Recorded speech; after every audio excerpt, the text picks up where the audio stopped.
morning to all of our grunge enthusiasts out there.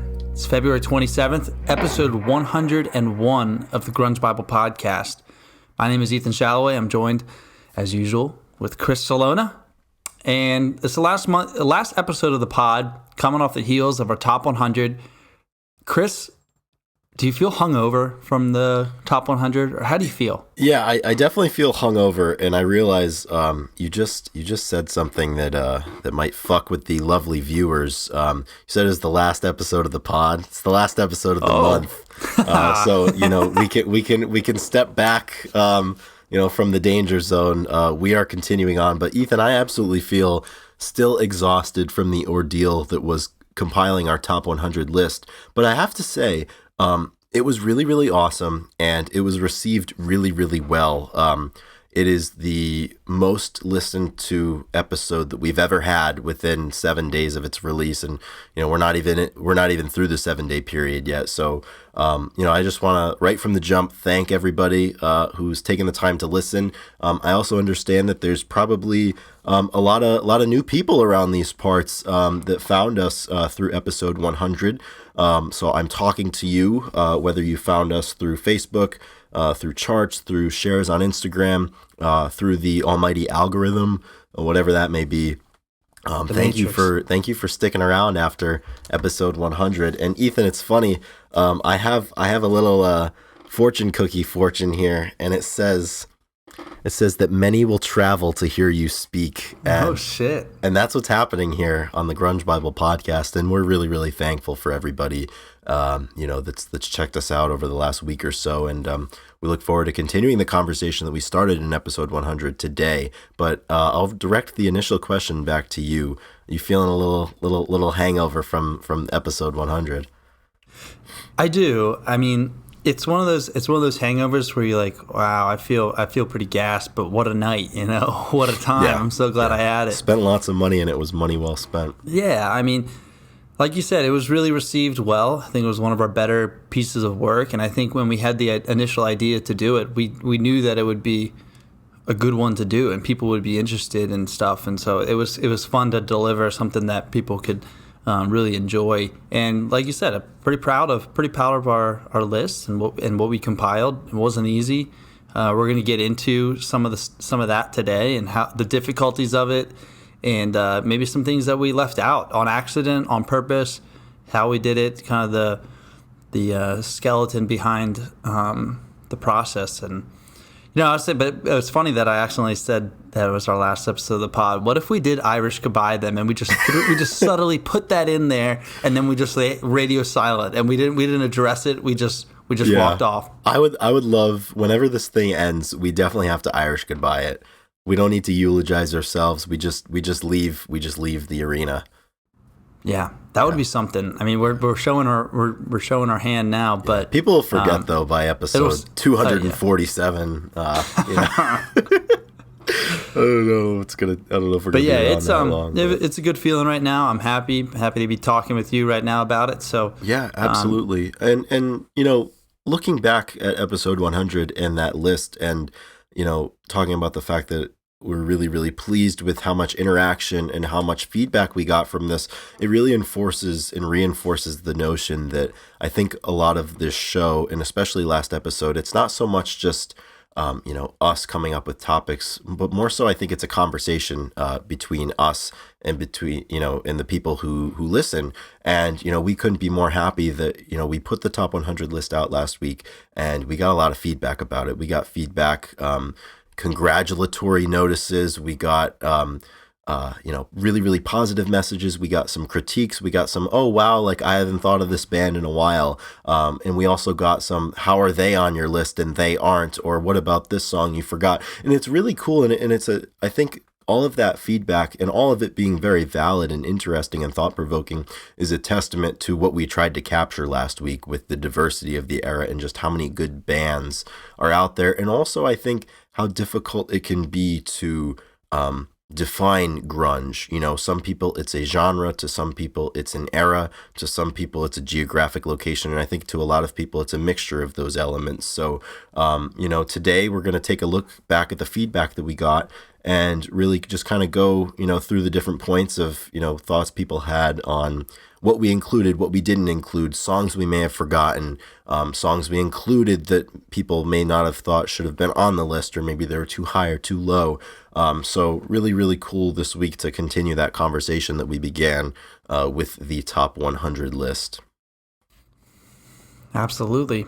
Before we get into it, I want to say thank you to the people that have offered their financial responsibility, I guess you could say, and are giving us a few bucks each month through the Patreon.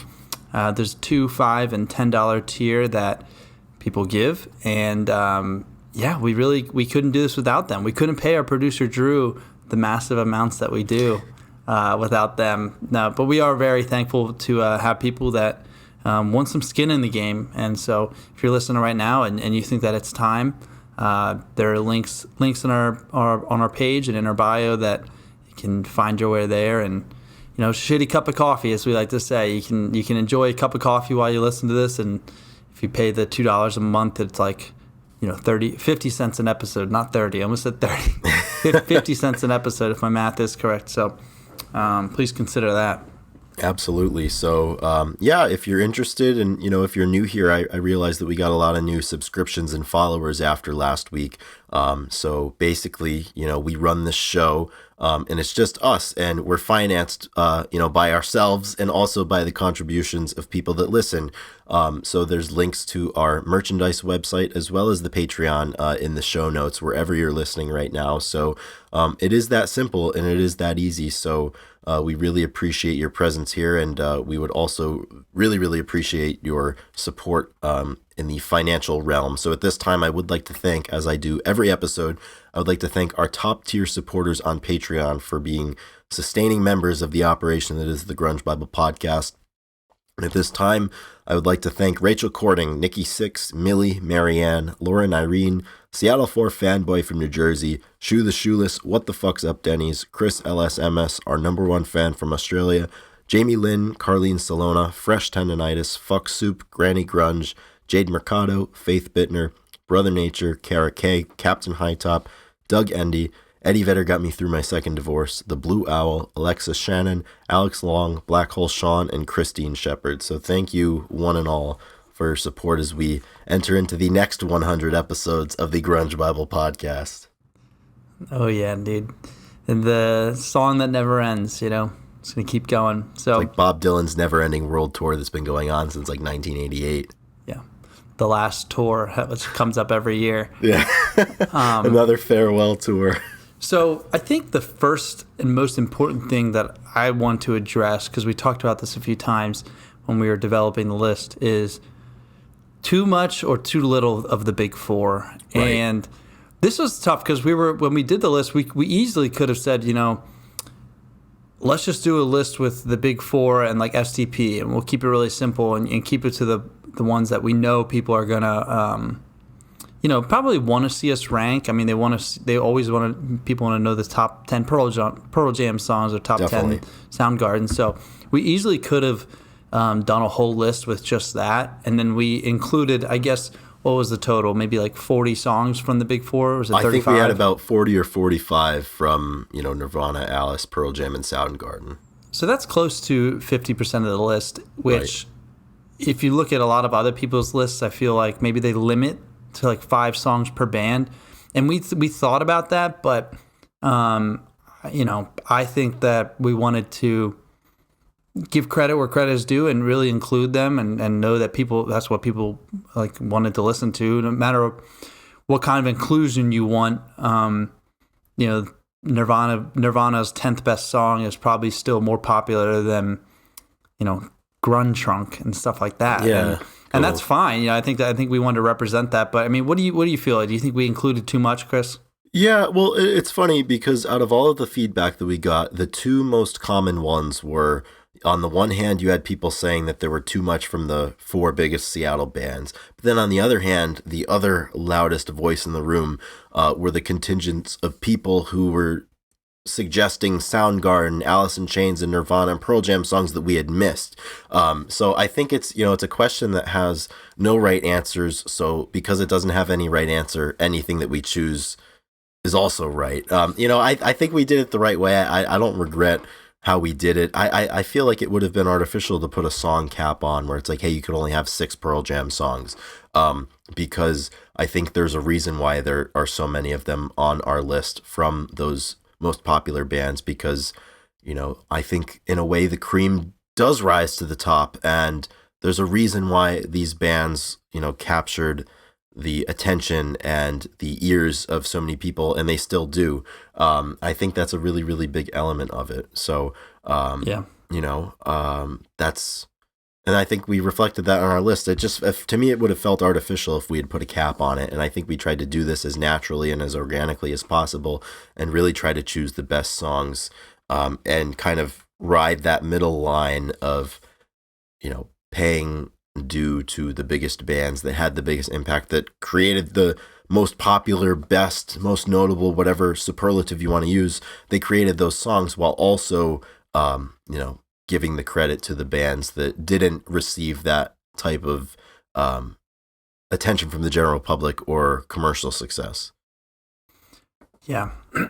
I think along with that, it was if we, included, I think we were going to include a lot more, ended up including a lot more alternative music, alternative Right. rock, which is really important to the 90s and to the early 90s, but it wasn't considered grunge. I mean, there's a few that, I could have, looking at the list that we have, like the Toadies, Blind Melon, Live, and, Radiohead or something like that. Cranberries a little more Dinosaur Jr. There's a few bands that like maybe you just got one song in there, and I think we were just cautious to open up a can of worms and have to include, multiple songs from Blind Melon, who obviously Shannon Hoon and the band extremely important to the era, but a different feel, and we just thought that maybe it could be included on a different list. And and I think that's in this debate that a lot of people had, and this critique that a lot of people had of the list, speaks to the fact that there really is no infallible, hard and fast line of demarcation as to like, this is grunge and this is not. I think for a lot of people, a band like Blind Melon is grunge, and for a lot of people, a band like Smashing Pumpkins are not grunge. So, it kind of speaks to that fact that we had people on the list that other people, would not consider to be a part of the scene. And then we left off people that people were like, how did you not include them? They were a part of the scene. And I would say if I had to go one way or the other, I think, the grunge scene is smaller than even we portray on the page and even what we portrayed on the list. But I think, we had to draw the line somewhere, because there was so much great, I guess what you would call alternative rock, guitar-driven rock music in the early 1990s and mid-1990s. I mean, the list could start moving really quickly, because at the end of the day, I really don't consider Blind Melon, I don't consider Live, I don't consider Radiohead or the Cranberries or REM even really, to be grunge. So, that's kind of where I stand, and I think we came to a consensus on that. And that's another thing that I want to talk about too. Like, this was challenging in a way, because I think, Ethan, you and I as individuals have different perceptions and different ideas of what should be included in this conversation versus what shouldn't be. So that was something that we had to navigate too. And I'm sure that there's songs that I fought for to be on the list that you wouldn't have wanted on the list if it was just your list, and vice versa for me. So, But that's the fun of it, because the debate never ends. And I think more important than the debate about who should and who shouldn't be there is the discussion of the music, just as it is, as music, and you're listening to this music and you're keeping it alive by having it a part of these conversations. Yeah, I agree. I think that there's definitely some stuff that maybe, like, I mean, I wouldn't have mind putting in, a live song like Lightning Crashes. That's one of my favorite songs that comes from the 90s off of their, I think, 94 album came out in 94, Throwing Copper. It's one of my favorite songs, but it's really light. I mean, it's just kind of guitar and slow build and stuff. And I mean, it can be in a different list, and that's fine.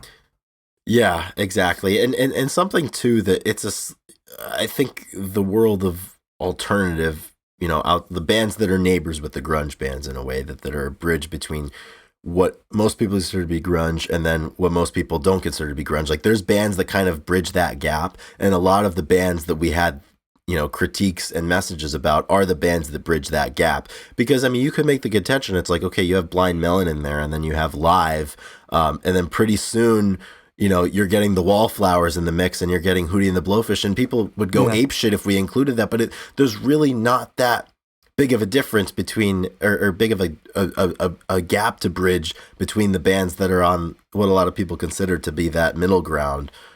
So we just kind of picked. It felt like it was a natural end point. I think the band that we included most prominently on the list that I could go either way about being on the list would have been the Pumpkins, especially because we had a lot of stuff post-Gish.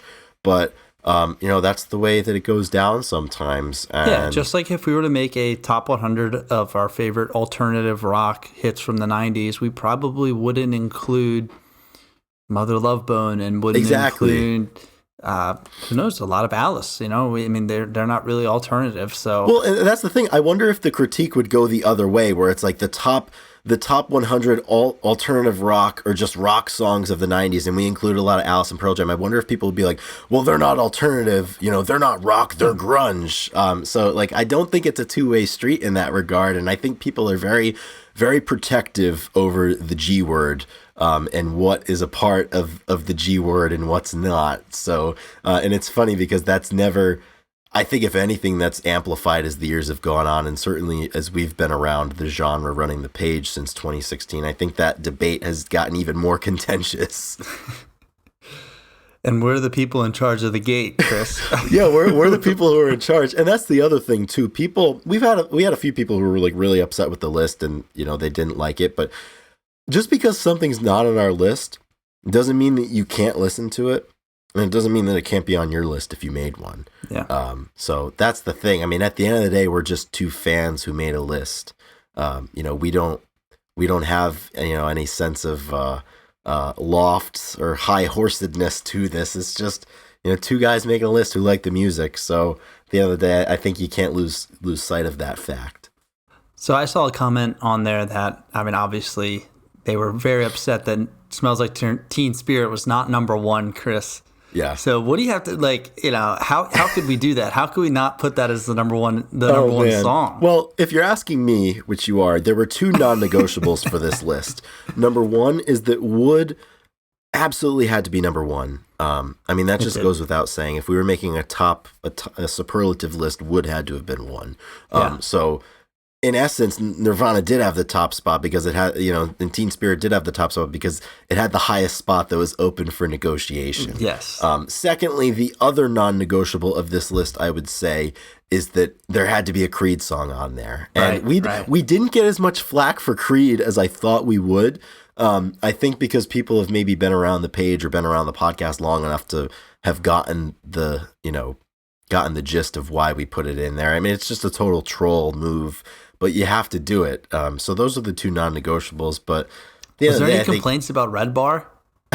I did not see one complaint about Red Bar being number 69 on the list. Yeah, so if they're okay with that, they're probably okay with some Creed, and I think probably just because it was within the the 95 to 100 range. I think maybe they let it go. Yeah. And that's the thing. I mean, there's a lot of, and I think that's a part of the reason why episodes like this and list compilations do so well in terms of engagement and impressions or listens, whatever metric you want to use, whatever empirical metric, is because there is no hard and fast objective answer. There's always going to be an amount of subjectivity to this. Another one that we got was, how could You Gotta Keep It Out of My Face be in the top 10? And that's probably not in anybody else's top 10, but it's our list. And, from our subjective view, it's one of the top 10 songs. So it's like the LeBron versus Jordan thing. You can't answer it. It's impossible to. So it just keeps on going. And then if you're like us, you exploit the fact that it keeps on going for clicks. And that's what we do. Sometimes we do. Sometimes we have to. I mean, yeah. I mean, we didn't want to default to just the popularity of the bands and songs in that era because that wouldn't, that wouldn't represent exactly how we felt. Right. So, Ethan, one question that I have for you, seemingly, and we touched upon this earlier in the episode, but out of all of the bands of people suggesting more of their songs that we didn't include in the list, there seemed to be a lot of people who included and who suggested a lot of different Soundgarden songs, and were saying like, hey, how is this not on the list? Holy Water, Jesus Christ Posed, Rusty Cage, to name a few. What would you say to that? And I think, Rusty Cage wasn't on our list? I don't believe it was on the list. Really? Yeah. Wow, okay. Yeah, that was probably too. I know that at some point we were like, we have to make room for some other bands, so we had to cut some of the big four songs because, again, we didn't want to. I think we didn't want to have over 50% for those bands. So yeah, there are definitely some stuff. So yeah, Rotten Apple by Alice in Chains. I know there's some songs from the big four that they want to include, and anytime you make a list. And you do people talk about all NBA or all pro, and it's like, all right, well, who you taking off? What song are you taking off of the list? And I guess the easy answer would be anything from 75 to 100. But it's important to have diversity to set up the scene, and sadly, yeah, we would have to take, if we put Jesus Christ Posed in, which I think that are totally valid to be a part of this list, but then we'd have to get rid of. Bird It in My Hand or something like that, or and I think we just, it would have been. It's just a never ending cycle of like, okay, if we want to include all these songs, we can, but at what cost? Exactly, and I think that was probably the hardest thing for me. And it's like you said, it's more of it's not so much of a question of what songs are on there. It's a question of, well, who do we chop in order to get this thing to a 100? Because, and we spoke about it last week, but I think our initial scratch list that we were working from had like 248 songs on it or something. And, we could have done a Grunge Bible top 248 list. But number one, that would have taken 6 hours. Number two, nobody cares about your top 248. I mean, you got to get to that top 100. So it was challenging. And it's funny, sitting here, we recorded this episode a week ago as we're sitting here today to record 101. There are some suggestions like a Rotten Apple and certainly Rusty Cage songs that people have messaged to us and spoken about that are like, how are they not on this list? I'm like, you know what? Like, you're right. And it seems like out of all of the suggestions we've gotten, I haven't really read a suggestion or a revision and been on the fence about it. I'm like, oh yeah, like that should have been on there, or no, that's absolutely not on the list. So sorry about that. So I feel like, are there any songs that you do think you forgot then that you wish was on the list? Is there one that'd be like, yeah, you know what? I think if I did it again, I'd find a spot for that. Honestly, I think Rusty Cage is the top one. Just thinking about Soundgarden, and it was hard because you have these bands, and back to the Big Four conversation again, you have a lot of these bands that went through a lot of stylistic shifts throughout their career. I think Soundgarden and Alice in Chains being the most significant of that. And when you only have, when you want half the list to not be from those four bands, you inevitably cut some of those eras. I mean, you cut some stuff like like Brother from Alice in Chains, or you cut some of the Soundgarden stuff, or maybe some of the earlier Soundgarden stuff. And I mean, you could have put Bad Motorfinger in its entirety on this list, and I wouldn't have looked at it twice. So it's just more of, I think, the difficulty and the the critiques and the feedback that people have about the list. And this may just be me because it was our list and I don't want to get my feelings hurt, but for me, it's not about like, hey, you guys made a shitty list. It's about, hey, there's so much music that it's kind of impossible, and it's an exercise in futility, I think, to chop it down to just 100 and feel like you have covered all of your bases. Yeah, I mean, we didn't include Sick Man, I mean, right? There's no Sick Man on there. There's no Sunshine from Alice in Chains. I mean, it's tough. There's no I Got Id from Pearl Jam. There's no Hard to Imagine from Pearl Jam. Right. And there's a few songs that we found at a time where it impacted us. Like I remember, one song that I kind of wish we included, and I don't really know how big of a song it is to the genre, but Joan of Arc by the Melvins is That's one of another my one that I'm shocked that we forgot it. I am actually shocked that I forgot it, and I would have liked including that, and we didn't, but that one to other people, like that one just means a lot to me because of some of the live performance I've watched, and for some reason I just really like it. But it doesn't mean that it should be on the top 100 list either. Right. Like just because it means a ton to me. And I think we tried to do that with certain songs. Like one of the critiques was Black was too low. Right. And I really love Black. You know this, and I maybe wanted to put it up there, but I tried to like put my opinions aside for that one and be like, you know what, we can move it down. Like, it's no big deal. We have a lot of Pearl Jam represented. And I was okay with moving it down, even though maybe I do like it more than, Ledbetter, something like that. But exactly. Still, yeah. And so I think there are times where maybe some things were too low or left out that we actually erred on the side of caution and with our opinions and what we thought. So we did our best. We sometimes our opinions took over, and sometimes we maybe retracted them too much in a way. Right, exactly. But I mean, that's the beauty of making these lists, and I can say with a very high degree of certainty that you can, you don't have to hold your breath for a revision or a second edition top 100 list. It's not happening. This is our top 100 list. It's from a moment in time, and 5 years from now, if we wanted to do another one, I don't think we would, because we already did our top 100 list. Like, you get one shot at these, and if we do, I'm gonna put all this stuff into a list generator and just randomize it. And just randomize it, yeah, and really get a rise out of people. Yeah. So another question that I have for you, Ethan. So out of all of the suggestions of bands that we forgot, which one are you most unequivocally, you have the response of like, absolutely not, like, how could this person even think that we would have included this? So which band do I think that should definitely not be included? Yeah, that we didn't include the people that somebody suggested we include, and it just doesn't make any sense for you. I would say probably REM. I don't know how much people really wanted them, but REM to me is pretty soft, and like Losing My Religion is like one of my least favorite tunes. I hate that song. Yeah, it's so I hate bad. that song so much. It's so bad. He's so whiny and annoying. Michael Stipe. So I'd probably say REM, just no good reason to have them on the list. Yeah, even if they have a few songs that I probably like, but not enough for me to go to bat for them at all. Right, and I believe I'd much rather include Bundle of Hiss, their song White.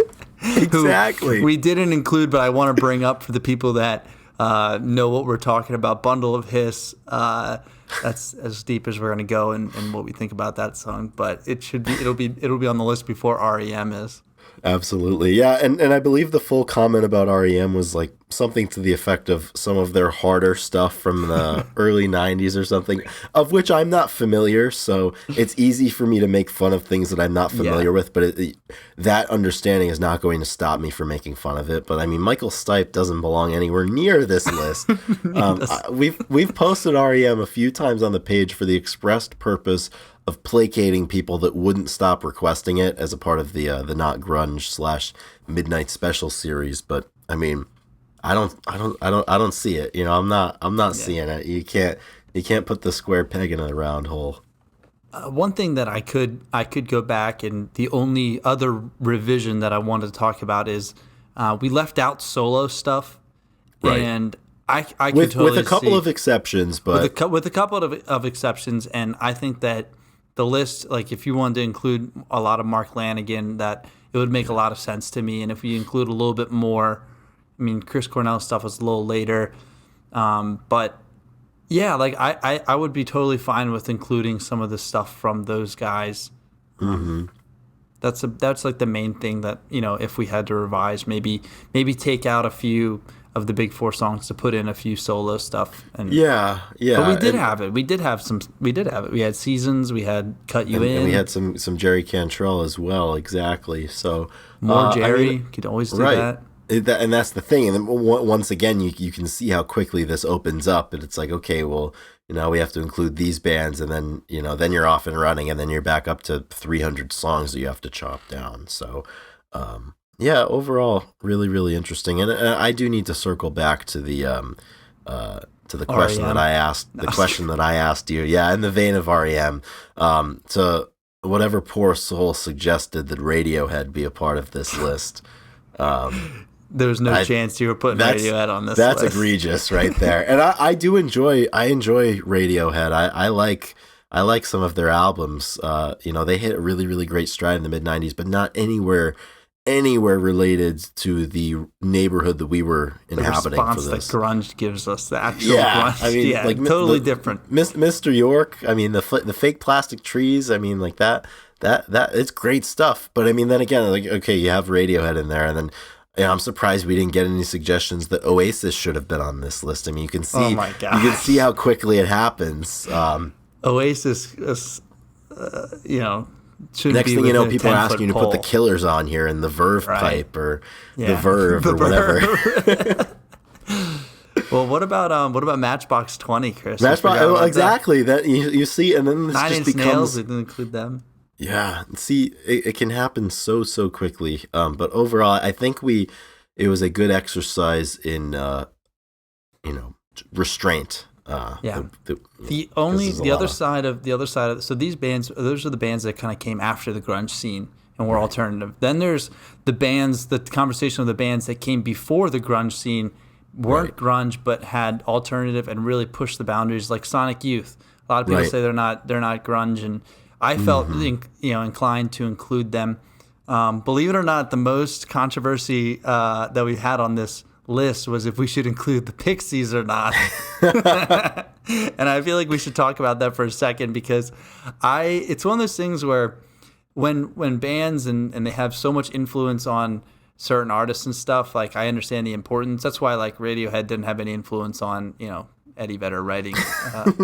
Hey, you don't know that. Yeah, I guess I don't, but like, yeah, maybe my timelines are messed up. But there actually was. I need to interject. There was some story. I forget the specifics of it, but Stone Gossard was in an interview somewhere and commented about the fact that the OK Computer album had inspired him or influenced him. I forget for which Pearl Jam record or which specific Pearl Jam song, but I guess music is just a endless circle, but I just needed to interject that. But yeah, that's just like that, we found a reason to include them. Just like that, yeah. Happens quick. But yeah, the bands that had such a great influence with them, it's like you want them to be represented, but then the same conversation comes up as, like, if we include Where Is My Mind by the Pixies, like, what are people going to say? They're going to be like, some people may be like, yeah, like, I love the Pixies, but then at the same time, so I had to let that one go. Well, another one that I just thought of that we didn't get any messages about, and I'm actually surprised, and I'm also surprised that we didn't think of it when we were making the list. No Fugazi on this list either. Wow. Yeah. Yeah, but I don't think they should be on the list. But it's so hard once it pops into your head. It's so hard to be like, you know what? No, you're not on this list. Save it for another time. But I'm glad that was one less decision that we had to grapple with. And there's no Fugazi, there's no Tool, there's no Rollins band. Another one that we totally dropped the ball on that absolutely I think should have been there. Afghan Wigs. We didn't have any of that on there. So see. We're just poking holes in this wall that we've made. Yeah, Afghan Wigs, as you can see, it's not very hard to poke walls in this thing, but it's the beauty of the list. Yeah, like I said, the only real way to go back and do that would be to, I think, remove some Big Four songs and include, like, there's a few bands that have like one or two songs that, I mean, I think they gotta be there. You gotta have Jesse by Paul. Like, exactly. Gotta be there. Yeah. So overall, though, I think at the end of the day, it was a fun experience for us. It also brought me back to the genre, if you want to call it that, but it brought me back to the grunge scene a little bit. And I've been listening a lot more and I've been appreciating it more than I have been in quite some time, which is a little disingenuous because we run Grunge Bible and we do a podcast every week called the Grunge Bible Podcast, but it all ebbs and flows.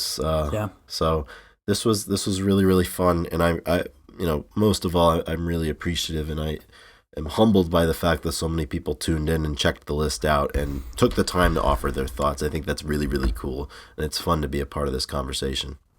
Did you have any personal friends reach out and give remarks about the list, or anybody that is close to you that maybe like listened to it and said anything like that? So I think I don't have very many personal friends in my personal life who listen to the podcast, because I've discouraged them for 2 years now. Like, don't listen to it. It's embarrassing. Like, I don't want you listening to this.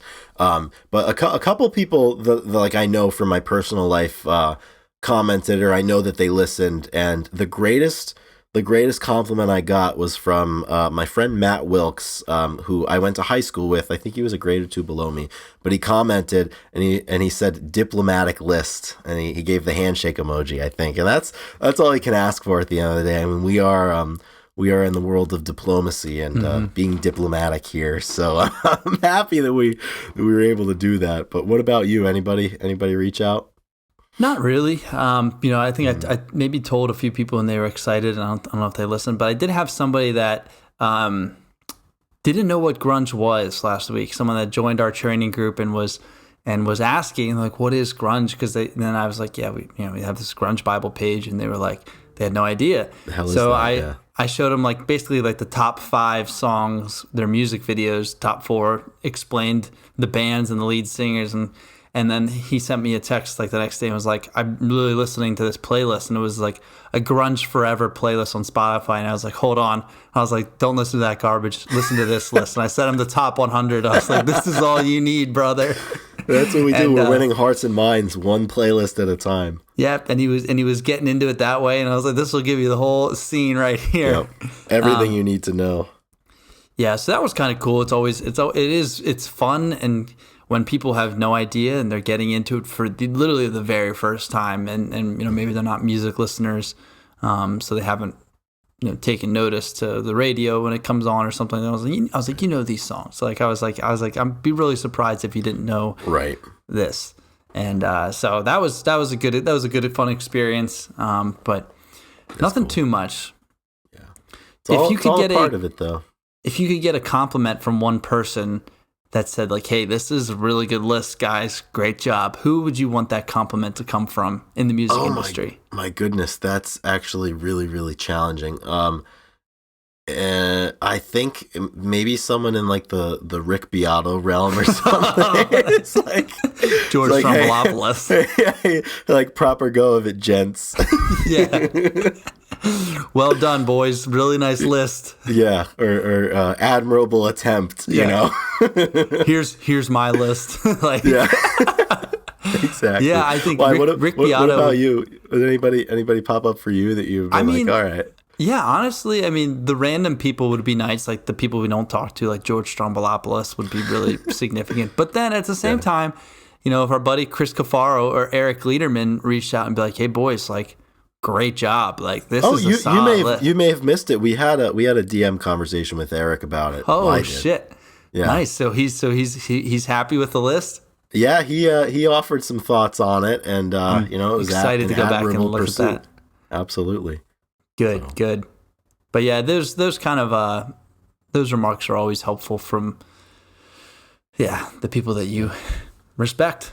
Yeah, so. It's cool stuff. But the beat keeps on going. But I'm glad to have the beat still goes. Exactly. Well, he's just implanted himself into my subconscious now. Those videos are gas, man. I've got Beato on the mind. What can I say? But nevertheless, I am happy to have, episode 100 in the rear view mirror, as we say in the parlance of our time, in tribute to song number 58 on the list. I'm happy it's done, and I am excited to keep the grunge rock conversation moving on this podcast as we move into the next block of 100 episodes. So... yeah. We have three episodes until our 2-year podcast anniversary, which is pretty cool. Episode 104 coming up soon. Fingers crossed that we can have a special guest on that day. Yeah. And then, we're going to get back into some more interviews. We've been really grinding away some content and doing some other stuff. And I think we're coming out of it, Chris. I think we're fine. We're going to get back to the interviews. That's what we love. That's what we really want to do. Strike. But the past 6 weeks, they were necessary. We had to do exactly what we did. And now we're through it. So we can do whatever we want now. Absolutely. We just had to get 100 done, really. Yeah, that's the thing. Then you buy yourself some time and you can kind of get on the attack again, get on the offensive. So we're excited to do that, and we hope that you will join us for what we have planned in the future. As they say, big things coming soon. Got some big things on the way, and some huge things are happening behind the scenes right now. Big things coming. Yeah, as we've been known to say. But thank you once again for all of your support. Once again, everybody who may be new around these parts, thank you. We hope you enjoy your stay in the Grunge Bible neighborhood. And thanks for checking us out. That really, really means a lot. We'd also like to thank our producer, Drew McFadden. Gave him a doozy of an episode to get done last week, but he crushed it. It sounded fantastic. He produced, edited, mastered. He did everything. He does it all. He is a jack of all of the trades, including the trades that we have not yet discovered. He's a jack of those too. So really thankful for that. So yeah, man, it's good stuff. That's it. Do you have energy for the song of the week? Should we bring it back? Actually, I got some good energy for song of the week. If you'll indulge me, may I begin? Yes, Chris, you are up. Song of the week. All right, for episode 101. Let's begin. So this past week, I'm gonna go into like a little bit of a soliloquy here. So grab a snack if you need to. But this past week's been like super, super busy. There's been a lot going on. I mean, we were neck deep in some grunge, compiling this list, and in the midst of all of it, and we forgot to mention it on episode 100, but we released that on February 20th, which was Kurt Cobain's birthday. So you have Kurt Cobain's birthday on February 20th, and then on February 21st, you have Mark Arm's birthday. And then on February 22nd, it was the first anniversary of the death of Mark Lanegan, which hit me harder than most, if you want to call it celebrity, but certainly more than any artist's death has ever hit me. And it's still like, it stinks, and it's really, really sad. So I spent the 22nd, listening to his music incessantly, which honestly is not that much different from what I do normally. But in between all of those events, I did accomplish, and I was witness to something that I had been hoping to see for a very, very long time. So it's like you have your highs and lows just throughout like 1 week and a lot of different experiences. But last weekend, I was able to see Bruce Springsteen and the E Street Band in concert live. I met up with one of my friends in Kansas City, Missouri. I flew out there and I saw Bruce Springsteen and the E Street Band. And that had been on my bucket list for as long as I've been wanting to go to shows, and so you saw Bruce live in theater, right? But not I saw him on Broadway, and it was just him, and then his wife Patty joined him for a couple of songs. So this was different. This was totally different, and he blew me away. And it's one of those things where like you don't realize how good of a time you're having at a show until you realize that you've had a smile on your face for the last 25 minutes of the show. Yeah. And you're just standing there and you're like, wow, like this is really cool. So I was really, really grateful that I was able to do that. And it's one of those things that something specific to the genre of grunge, I think a lot of us, especially the younger ones, didn't have the chance or missed out on the chance to see a lot of our favorite artists. And I'm reminded of that all the time when it comes to listening to Mark Lanegan. Like I never saw him live. Same thing with Chris Cornell. Neither of us were obviously alive really for Kurt Cobain, so Nirvana wasn't in the picture. But Bruce and the E Street Band, I mean, Bruce is 73, so it's one of those things where they announced this tour and I was like, I'm going to find a way to get there. And I did, and I'm really, really grateful for that, because you make these memories that you'll have forever with people that have inspired you a lot. So that's a really, really long roundabout way to present my song of the week, which he played live when I saw him, and it is Backstreets by Bruce Springsteen and the E Street Band from the ever famous Born to Run album. They played it live. The piano starts in the beginning, and I just kind of got chills, which was really cool. And I think you're a music fan. for those genuine moments you have with the music you appreciate. And I was lucky enough to have some of those at that show. That's awesome. Yeah, that is cool. Really fun to see one of your heroes. I know you've been a huge Bruce fan for as long as I've known you and before. So probably one of the first people that you pledged your allegiance to publicly. Yeah, it's like one of your first. like we all have our first. That was our first favorites, and Bruce was your first music guy. Yeah. That's awesome. That's really good. I'm really glad you went out and saw them. I didn't realize that. You'd never seen the band, like seen it in that capacity, so that's special. Not only that, you got to see both, so really cool. So I have a couple songs that I'm looking at, there's one that I have on that I heard a while ago that I forgot about. It's just one of those '90s songs that I kind of wanted to plug, but I'm not going to do that because I've been really into this other band that needs to be shared, and I came out of the depths in Porch Radio and posted on there for this man, and found him through an animation by Joe Kappa on Instagram, and it's just funny, like it's just kind of like Scooby. It's Shaggy and Fred and Velma from Scooby-Doo, like out camping. That's amazing. And at one point they're like listening to some music, and he's like looking at the stars, and it's just like a stoner video, and he's like, what do we listen to? And the guy says, Delicate Steve. Delicate Steve? Yeah. He's like, I like it. And it just had this guitar in the back. So I started looking up Delicate Steve, and it's just this dude who is really, really a solid guitar player. They don't sing. The band doesn't sing. They just play. And it's kind of trance. Like it's like trance music where you kind of get lost. And so it's a really nice guitar work and kind of, jammy and whatnot. So I've been listening to Delicate Steve a ton. And their one song, Wally Wilder, is just phenomenal. It's so fun. It's sweet. When you watch them live, it's weird. And I've just been in a trance for the last 2 weeks listening to this guy all the time. So really solid. I feel like I'm moving more and more into jam band music and this type of stuff, and I don't know if I'm scared or happy. Be very scared.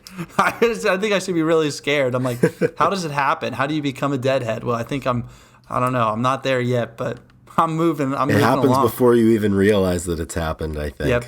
Everybody's a deadhead. It's just a spectrum of where you're at, and I'm moving. So I don't know. It's really solid. I'm not sure if there's no non-deadheads. There's just future deadheads. Yeah. So yeah, he was phenomenal. Two really good additions to the playlist. I love that name too, Delicate Steve. I do too, man. It's so. And dude, when you see him, he looks delicate. Like that's amazing. He is a delicate soul. I think those names are just the funniest things in the world. Like I have a friend, or he's a friend of my friends, but he's become my friends over the years, and we just always refer to him as Regular Pat. So it's just like it's the same thing, like like what's Regular Pat up to, or like, hey, who was that? Oh, like that was just Regular Pat. That is so funny. Just the way that it is, That is so good. Yeah. That's amazing. Yeah, that's great. It's good stuff. All right, I think that entries. wraps it up. Yeah, it wraps it up. I got nothing else to say. Wraps are all up. So once again, thank you everybody for listening to get to the end of the podcast. Thank you, Drew McFadden, our producer, engineer, master of puppets, everything. You do a wonderful job, and we're really happy to have you. We gotta have him on the pod again. I like getting that voice in there, breaking it up. So thank you everybody that's listening, and we will see you next week. Chris, you have anything to say? That's it. Thank you for your time, everybody. Look forward to chatting next week for 102. Rock and roll, guys. Love you. Love you guys. Take care.